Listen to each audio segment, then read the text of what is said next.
अस्सलाम नाज़रीन, मैं हूं असद अली तूर अपने प्रोग्राम असद तूर अनसेंसर्ड में। आज इस्लामाबाद हाई कोर्ट में हम मौजूद हैं। हमारे साथ सीनियर सहाफ़ी हसनात मलिक मौजूद हैं।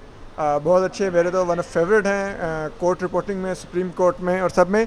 आज हम दोनों इस्लामाबाद हाई कोर्ट में दो अहम केसेस की समाअत थी बैक टू बैक। पहली 3 रुकनी बेंच ने की जो मोजिस acting chief justice Amir Farooq, justice Babar Sattar और जस्टिस मियाँ गुल औरंगज़ेब पर मुश्तमिल था।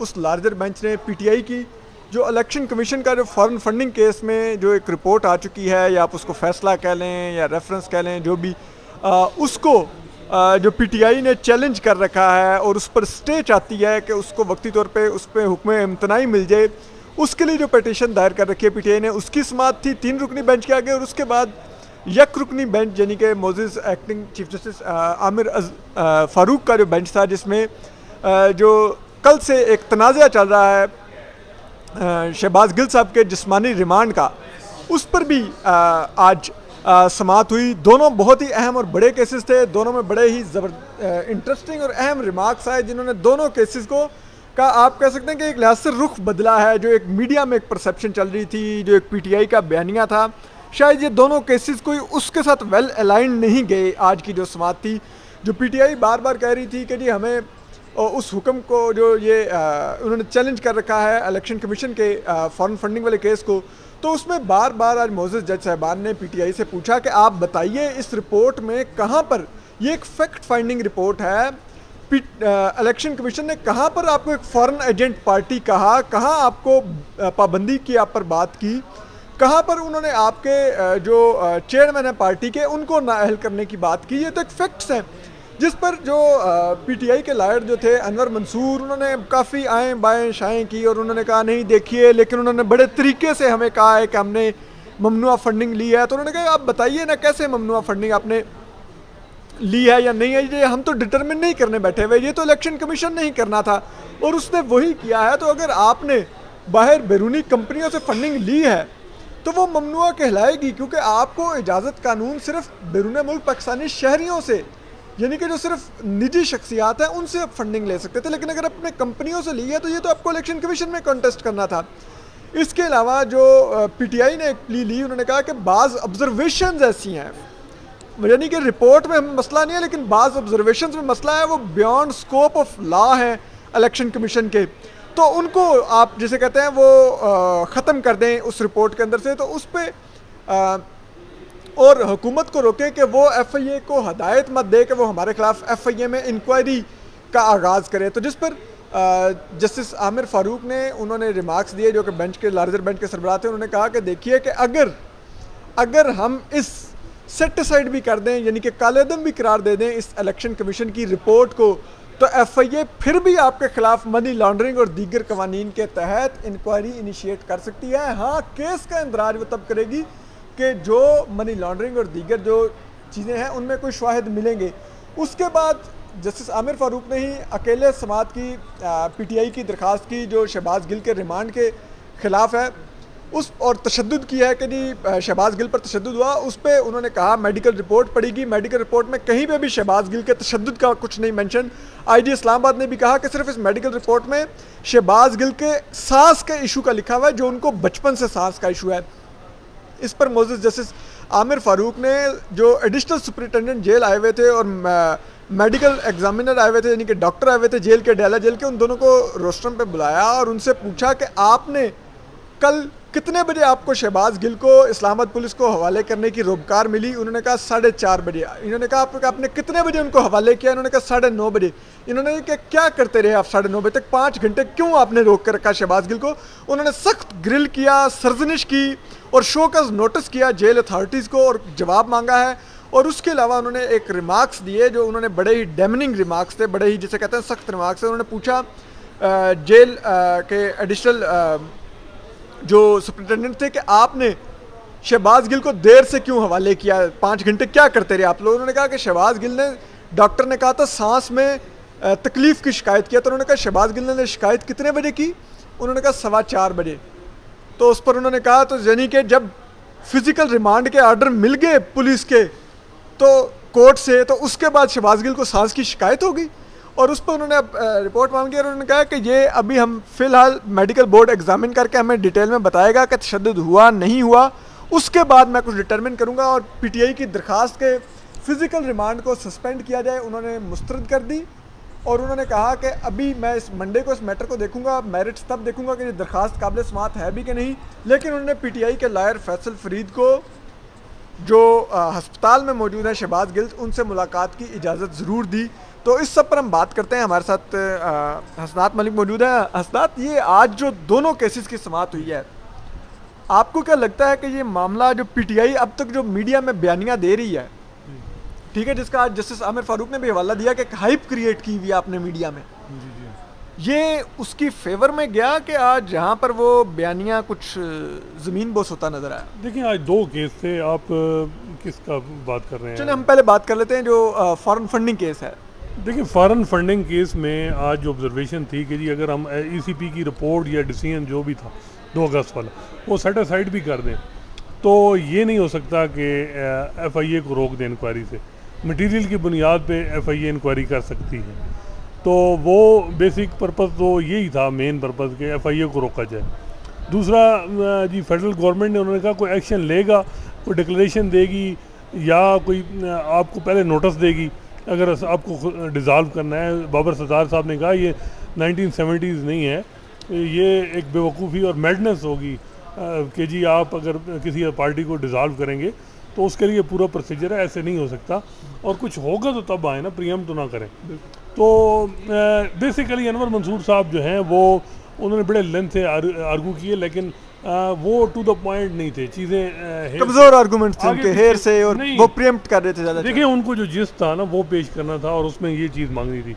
बाहर में आखिर में आमिर फारूक साहब ने उन्होंने एक लाइन में कहा कि आप हमसे क्या चाहते हैं बताएं। मतलब वो 1 घंटे ज़्यादा की समाअत होगी तो एंड में उन्होंने कहा कि हमें ये तो बताएं आप चाह रहे क्या हैं। 1 घंटे में वो ये भी इस्टेब्लिश ना कर सके। मैं कह रहा हूँ कि चीज़ें जो है ना वो जितना इतना इम्पोर्टेंट केस है PTI का, तो जिस तरीके से मैंने एक एडवोकेसी का देखा, जिस तरह बड़े केस वकीलों को कि वो 10-15 मिनट में अपना केस पहली हियरिंग में एडमिशन का बना लेते हैं, तो आज 1.25 घंटा हियरिंग हुई, अभी प्री एडमिशन के नोटिस हैं कि क्या केस जो PTI की पटिशन है वो काबिल समाअत है भी या नहीं।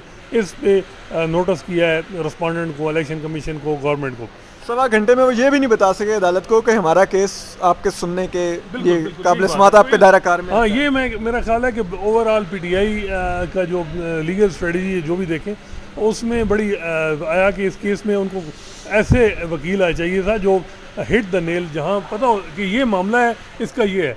अब देखें उन्होंने वो कि जी उन्होंने कहा ऑब्जर्वेशन से आप एक्सपेंज कराना चाह रहे हैं, क्या करना चाह रहे हैं। बाबर सत्तार साहब ने पूछा कि आप चाह रहे क्या हैं? अदालत कह रही थी कि आप बताएं कि क्या हमसे रिलीफ लेना चाह रहे हैं, आपका केस क्या मांग रहे हैं आप। तो ये मुझे तो ये उनकी कमज़ोरी नज़र आई। एक उम्र का तकाजा है, अब 70+ हैं अनवर मंसूर साहब, और ठीक है, लेकिन एक होता है कि क्विक एंड फास्ट और टू द पॉइंट, वो चीज़ें फुकदान नज़र आया। और वो उसी वजह से आखिर में ये है कि प्री एडमिशन नोटिस हो गया। अब इसमें जो मुझे लगा कि जजेस कह रहे थे कि इसकी मेंटेनेबिलिटी पे उनको रिजर्वेशन थी, इसी वजह से नोटिस किया कुछ, तो उन्होंने अब ये सुन लेंगे और अगली हियरिंग में भी। लेकिन आज की रिमार्क से तो यही लगा कि उन्होंने कहा जी अगर FIA इंक्वायरी कर रही है तो हम उनको कैसे रोकें। इसी तरह तो केस तो उन्होंने दर्ज नहीं किया, वो इंक्वायरी करेंगे, उसमें देखेंगे। और उन्होंने ये भी कहा कि आप अंधेरे में, ये उन्होंने पूछा अनवर मंसूर साहब से कि FIA किस चीज़ की इंक्वायरी कर रही है, तो अनवर मंसूर साहब ने कहा ये हमें नहीं पता। तो उन्होंने कहा आप अंधेरे में तो फिर आर्गूमेंट्स मत करें, तो हो सकता है मनी लॉन्ड्रिंग कर रही हो, किसी चीज़ की भी कर रही है। ये वो चीज़ें हैं, ये गांडें हैं जो खुद लगाई हैं PTI ने। अब देखें शुगर मिल पे इंक्वायरी हुई थी जिसमें जहांगीर तरीन और उन्होंने इंक्वायरी को चैलेंज किया था इस्लामाबाद हाई कोर्ट में, तो उनको रिलीफ नहीं मिला था कि जी ये इंक्वायरी हो रही है, इंक्वायरी में आप जाएं, आप एक्विट हो जाएंगे या आपके खिलाफ इंक्वायरी हम नहीं रोक सकती किसी भी। सुप्रीम कोर्ट में भी उन्होंने चैलेंज किया, हाई कोर्ट का आर्डर, वहाँ भी यही जस्टिस इजाजुल हसन ने कहा कि ये तो इंक्वायरी है, फैक्ट्स हैं, उनको वो देख रहे हैं, इसको हम कैसे रोक सकते हैं कि उनको कि आपके खिलाफ इंक्वायरी ना करें। तो इंक्वायरी रोकना FIA का मेरा ख्याल है judicially supreme Islamabad high court मेरा नहीं ख्याल स्टे दे। ये इतलात हैं कि पेशावर हाई कोर्ट से स्टे ले लिया गया है असद कैसर साहब ने, लेकिन मेरा नहीं ख्याल कि जुडिशल साइड पे स्टे लिया जाए इंक्वायरी या इन्वेस्टिगेशन स्टेज पे। आज आमिर फारूक साहब का ये था कि क्रिमिनलिटी उन्होंने देखनी है कि क्या इसमें कोई मनी लॉन्ड्रिंग हुई है या नहीं। ये चीज़ जब होगी नहीं होगी तो वो आपके खिलाफ कुछ भी नहीं करेंगे। आपको कोऑपरेट करना चाहिए, जाना चाहिए, ये बात उसकी उनकी यानी FIA को हम रोक नहीं सकते। ठीक, तो अब देखें, अब इसमें मेरा ख्याल है कि केस अभी तक तो मुझे लगा कि वो समझाने में ही नाकाम रहे। और दूसरी बात यह है कि अभी शोका जारी हुआ है ECP। आप ये उनसे कह सकते थे कि अभी ECP का वो शोका है, उसमें हमने जवाब देना है, उस वक्त तक FIA को होल्ड करें कि हम जब तक वो सेटिस्फैक्ट्री नहीं आता या जो भी तो फिर करें। अब उन्होंने, मुझे यही समझ नहीं आई कि वो कहना क्या चाह रहे हैं। वो फैक्चुअल चीज़ों पे लेके जा रहे थे, लीगल चीज़ों पे जा रहे थे, तो मुख्तलिफ चीज़ों पे वो, इसी वजह से जजेस बार बार उनको कह रहे थे कि आप हमसे रिलीफ क्या लेना चाह रहे हैं। तो अब देखें, प्री एडमिशन नोटिस है, अब अगली दफ़ा जब वो ECP या उनकी तरफ से जवाब आएगा तो फिर पता चलेगा कि क्या होता है। अच्छा, ये भी आपने बड़ा दिलचस्प बताया। इवन के वो जस्टिस आमिर फारूक ने बार बार उन्होंने ये रिमार्क्स दिए कि क्या आप चाह रहे हैं, और उस पर उन्होंने जो आप वो बात कर रहे हैं ना, वो अनवर मंसूर साहब ने एक जगह पे कही भी कि जी वो देखें FIA नोटिस कर रही है तो मुल्क में खौफ की फ़िज़ा बन गई है, यानी कि PTI पे खौफ तारी है कि यार वो कुछ हो ना जाए हमारे साथ। अच्छा, एक दूसरा जो केस शहबाज गिल साहब का था, वो भी आपने सुना, जो उन पर तशद्दुद का केस था। अब वो उन्होंने बार बार वो मेडिकल रिपोर्ट में उन्होंने देखा, उन्होंने कहा कहीं पर तशद्दुद का लिखा नहीं हुआ, सिर्फ ब्रीथिंग इश्यूज़ का है। IG ने भी ये कहा, रिपोर्ट पढ़ी भी, और उन्होंने कहा कि ये क्या आप एक हाइप आपने बनाई हुई है, लेकिन हम मीडिया की हाइप पर नहीं जाएंगे। उन्होंने कहा कि हम देखेंगे इधर फैक्ट्स आप क्या लेके आए हैं। और उसमें उन्होंने जो आज हुए उसमें आपको को लगा कि PTI को कोई रिलीफ मिलता नजर आया, जो इतने दिन से वो तशद्दुद लगा कि उनको लेने के दिन इस तरह पड़ गए कि अडयाला जेल की अथॉरिटी से उन्होंने वजाहत मांग ली कि आपने डिले क्यों की कस्टडी, आपको रोबकार कस वक्त मिली, 4 घंटे आपने डिले किया, ज़रा ये बताएं। और उन्होंने कहा सुप्रिटेंडेंट अगर सेटिस्फैक्ट्री जवाब नहीं देगा तो हम कंटेम्प्ट नोटिस देंगे। ये भी सारा PTI पे जाता है। दूसरा मामला था कि जी इन्होंने कहा जुडिशल इंक्वायरी करें, नहीं, उन्होंने कहा पहले पुलिस रिपोर्ट दें, हम पुलिस रिपोर्ट प्रिलिमिनरी देखेंगे, उसके बाद जुडिशल इंक्वायरी।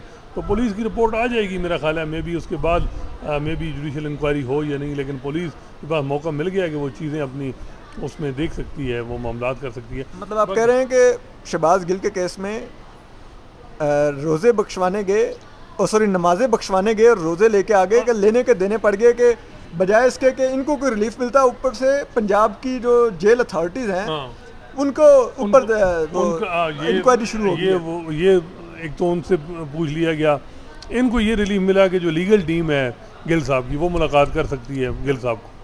तीसरा उन्होंने कहा कि ये किस वक्त उनको सांस का मसला बना, 4:15 बजे जब ऑर्डर हो गया फिजिकल जुडिशल रिमांड का, जब ऑर्डर मिल गया तो शहबाज गिल को सांस का इशू मुस्कुराए। बाकी टार्चर का मेडिकली प्रूव करना होगा, तो वो आज की भी उन्होंने कहा जी ये इस तरह तो लग नहीं रहा कि प्रमा फिजाई टार्चर हुआ है। अब पुलिस की रिपोर्ट आएगी इस पे टार्चर पे, उसके बाद ही देखा जाएगा मंडे तक। और बाकी मेरा ख्याल है कि PTI जो है वो सबसे ज़्यादा शहबाज गिल का केस किसी ने बेड़ा गर्क किया है, वो PTI वालों ने खुद किया है। उनकी जो इनकन्सिस्टेंट अप्रोच है, अब ये बताएं कि आप डिसोसिएट हो जाएं गिल के केस। ये क्या कि कभी फैसल जावेद कहता है कि उसने गलत किया, उसके खिलाफ कानून की कार्रवाई, कानून के मुताबिक कार्रवाई की जाए।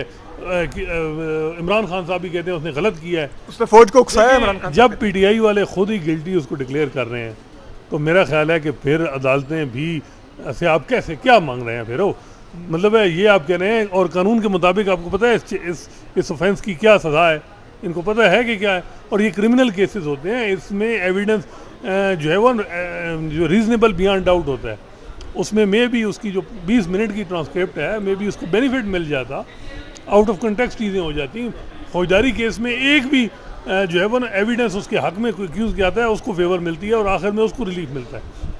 लेकिन ये इमरान खान साहब और फैसल जावेद और इन लोगों ने जो स्टेटमेंट दे दी, तो मेरा ख्याल है कि गिल्टी तो खुद ही PTI ने डिक्लेयर कर दिया शहबाज गिल को। आपने खुद कह दिया कि हमारे बंदे ने हाँ गलत कहा है, उसने फौज को उकसाया, तो फिर शहबाज गिल किस चीज़ को डिफेंड करेगा? सबसे ज़्यादा प्रेजुडिस केस किया है शहबाज गिल का PTI वालों ने। प्रेजलाई से शुरू करें और सबसे करें कि उन्होंने किया है। अब ये है कि या तो फिर इस डिसोसिएट हो जाए, और कोई समझ नहीं आ रही कि PTI की इनकन्सिस्टेंट अप्रोच क्या है। और मुझे जो लग रहा है कि इमरान खान साहब के जो इर्द गिर्द या जो उनके लीडर्स हैं वो यही कह रहे हैं कि शहबाज गिल से जान छुड़ाएं, अलहदा हो, क्योंकि शहबाज गिल साहब का जो इशू टेम्परामेंट या जो उनका तरीक़ाकार था, तर्ज अमल था, उससे PTI के अंदर भी बड़ी रिजेंटमेंट थी। और पीटीआई के अंदर भी उनकी सपोर्ट नहीं है सिवाय इमरान खान साहब के माइनस।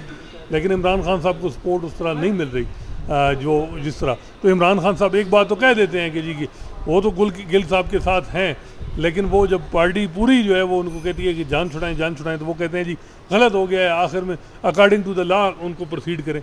मेरा ख्याल है कि हर केस में आज जिस तरह आमिर फारूक साहब ने कहा कि हमारे यहाँ तो इन्वेस्टिगेशन और ये चीज़ें जो हैं अल्लाह आप देखें पुलिस के में जब आती हैं चीज़ें तो ये तो जो चीज़ें उन्होंने कहा ये पॉलिटिकल केस है जिसमें ये चीज़ें हुई हैं। उनको अंदाज़ा है कि हमारे यहाँ इंक्वायरीज इन्वेस्टिगेशन में पुलिस क्या करती है और किस तरह पुलिस के अलावा जब क्या फैक्टर होते हैं या क्या चीज़ें, ताहम पुलिस ने डिनाई किया। उन्होंने कहा जी बिल्कुल कोई टॉर्चर नहीं हुआ। अब वो देखें क्या चीज़ आती है, गिल साहब की भी मे भी स्टेटमेंट ली जाए। आज जैसे आमिर फारूक ने एक और भी दिलचस्प रिमार्क दिए जो इमरान खान सब खुद कहते फिरते हैं कि दो नहीं एक पाकिस्तान, जनाब अगर कोई बड़ा एक्यूज़ आ जाए तो बड़ा जनाब वो उसको रिलीफ मिल जाता है, उसको जेल में प्रोटोकॉल मिलता है, तो फिर आम कैदी क्यों होते हैं जेल में, उनको भी छोड़ दें। तो आज उन्होंने कहा कि बड़े आदमी का केस था तो 4:30 बजे भी कमरा अदालत आपने भरा हुआ है, पीटीआई को उन्होंने कहा। ठीक है, आम आदमी की दादरसी के लिए आप लोग भी कुछ नहीं। इमरान खान साहब ने जो बोया है 4 साल में अब वो ही फसल काट रहे हैं, उसमें कोई नई चीज़ नहीं काट, बल्कि वो बदतर हालात थे। 3-3 महीने का रिमांड था, ये तो 4 दिन के रिमांड हैं। और मामलात जो थे वो बहुत जो कुछ किया सहाफ़ियों के साथ, आप तो ख़ुद विक्टिम हैं और लोगों के साथ। तो ये इमरान खान साहब ने जो किया है ना, अब माफ़ी मांगें और आगे चलें, पॉलिटिकल जो लीडर्स हैं उनके साथ बात करें और ये मामला रूल्स ऑफ जो गेम है वो तय करें। अगर उसके कहे कि मैं भी तालिबान के साथ बैठता हूँ, सियासतदानों के साथ नहीं बैठूंगा, वो उनको अपनी जो तर्ज अमल है, तर्ज सियासत है वो चेंज करना पड़ेगा। मेरा ख्याल है हो भी जाएंगे दिन ब दिन। इस मुल्क में बहुत कुछ, नवाज शरीफ भी 90s में ऐसे ही थे, बाद में तब्दीलियाँ आई हैं। तो ये चीज़ इनको अंदाज़ा होगा कि क्या चीज़ है। और मेरा ख्याल है कि दूसरी जो पीडीएम की जमातें हैं उनका भी मेरा ख्याल है कि उनकी इंटेंशन ये है, मीडिया की ये इंटेंशन है कि इमरान खान जो है वो सिर्फ अपना तर्ज अमल, तर्ज सियासत ठीक करें। उनका ये है कि जी अगर ये उनका ये नहीं है कि वो इंतकाम की चीज़ है, उनका ये है कि, लेकिन इमरान खान साहब आपको पता है जिस किस्म का उनका ज़िद है, अना है, एरोगेंस है, मेरा नहीं ख्याल कि वो इस चीज़ पे माने। और सबसे ज़्यादा जो इस वक्त पीटीआई को मेरी समझ में चैलेंज है वो ये है कि मीडिया की आवाज़ है वो पीटीआई को सपोर्ट नहीं कर रही, क्योंकि जो कुछ मीडिया के साथ जुल्म किया इमरान खान साहब ने और जिस तरीके से मामलात हुए, अब वो कहते हैं कि मैं नहीं था, कोई और था, लेकिन हुकूमत आपकी थी। तो मेरा ख्याल है कि वो सपोर्ट नहीं मिल रही। और वजह यह है कि अब भी आप उनको जो इंटेग्रिटी वाले साफ़ी हैं उनको कहते हैं ये लिफाफा लेते हैं, ये असलीम लिफाफी कह रहे थे उनके प्रोग्राम में फ्री। मैं कह रहा हूँ कि ये वो चीज़ें हैं। इमरान खान साहब को ये अंदाज़ा होना चाहिए कि जितना टफ टाइम उनको उनके नैरेटिव को डिस्ट्रॉय करने में और उनकी एक्सपोज करने में जितना मीडिया का रोल है, ना इतना एस्टेब्लिशमेंट कर सकती है ना पीडीएम कर सकती है। अब भी उनको मीडिया एक्सपोज कर रहा है, मीडिया के लोग कि असल चेहरा आपका और असल चीज़ें ये हैं। तो मेरा ख्याल है कि वो अगर ये समझें कि मैं सिर्फ सोशल मीडिया के ज़रिए ही मामला चला लूँगा, मेरा नहीं ख्याल, अगर वो हुकूमत में भी आ गए तो मेरा नहीं ख्याल कि जो उनको फिर जो मामलात होंगे वही ट्रंप वाला स्टाइल है, जिस तरह ट्रंप ने मीडिया के साथ अमेरिका में किया, यहाँ भी वही चल रहा है। मेरा ख्याल है उनको नज़रसानी करनी होगी। बहुत शुक्रिया हसनात ने हमें वक्त दिया, थैंक यू हसनात।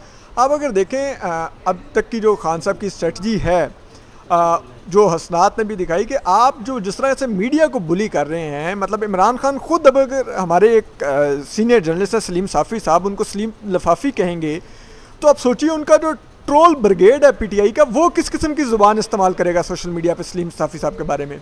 और अभी भी देखिए आज भी जो एक काबिल मजम्मत ट्रेंड चल रहा है गरीदा फारूकी साहब के साथ, फिर आप देखिए कि हालत ये है कि पीटीआई, यही पीटीआई जो हामिद मीर साहब पे तनकीद करती है, आज हामिद मीर साहब के ट्रांसक्रिप्ट लेके आई हुई थी अदालत के अंदर जिसमें बात की गई थी शहबाज गिल पे टॉर्चर के ऊपर, ठीक है, और आप उन्हीं हामिद मीर साहब को गालियाँ देते हैं। उसी जियो न्यूज़ को आप कहते हैं कि ये नून लीग का मीडिया सेल है, ये है वो। तो जब आप खुद ये करेंगे तो मीडिया आपके बयानिए को आपको बेनकाब करके रख देगा अगर आप मीडिया को इस तरह से टारगेट करेंगे।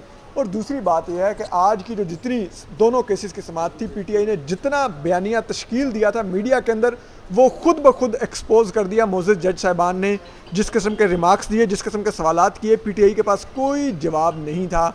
और आएँ बाएँ शाएँ अनवर मंसूर खान साहब भी स्टे लेने में नाकाम रहे। जो इलेक्शन कमीशन की फॉरेन फंडिंग पर रिपोर्ट है, और पीटीआई शहबाज गिल साहब पर भी टॉर्चर साबित करने में आज अदालत में नाकाम रही। और ना ही जो फिज़िकल रिमांड था उसको सस्पेंड करवा सकी, वो भी अदालत ने मुस्तरद कर दिया, बल्कि उल्टा अडयाला जेल की अथॉरिटीज़ से जवाब मांग लिया कि आपने 5 घंटे क्यों ताख़ीर की, और एक्सपोज किया शहबाज गिल को कि जब शहबाज गिल को फ़िज़िकल रिमांड का ऑर्डर मिल गया तो उसको सांस उखड़ गया, उसको सांस का मसला हो गया, उससे पहले नहीं था। तो ये सब कुछ आज पीटीआई के साथ हुआ है। हम आपको अपडेट करते रहेंगे। अपना ख्याल रखिए, सलामत रहिए, अल्लाह हाफिज़।